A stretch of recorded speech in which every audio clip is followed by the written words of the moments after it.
Hello, I'm Senator Rand Paul from Kentucky. There's this eternal fight back and forth between conservatives and liberals on whether or not we should raise taxes to try to balance the budget or try to diminish spending. There's $100 billion spent in our budget that's unaccounted for. We don't even know where it was spent. We don't have the wherewithal to audit the Pentagon. We don't audit the Fed. We don't know where money's spent. It points out that it's really not a tax problem, it's a spending problem. By holding firm on the tax issue, we should be able to address the spending issue. Grover Norquist, I serve as President of Americans for Tax Reform.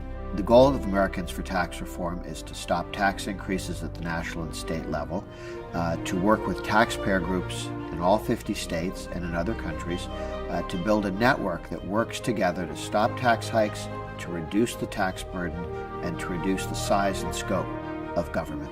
One of our projects was to create the Taxpayer Protection Pledge, asking all candidates for office, federal and state, to commit in writing to the American people that they would oppose any and all efforts to raise taxes. That became part of a broad project for Americans for Tax Reform, to limit the growth of government and then to begin to reform government to where it costs less.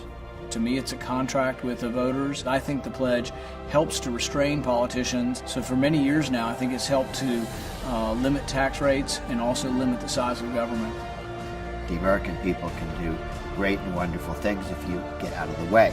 While we want some government, we don't want unlimited government. Government should be limited so people can be free. That's what we do every day at Americans for Tax Reform.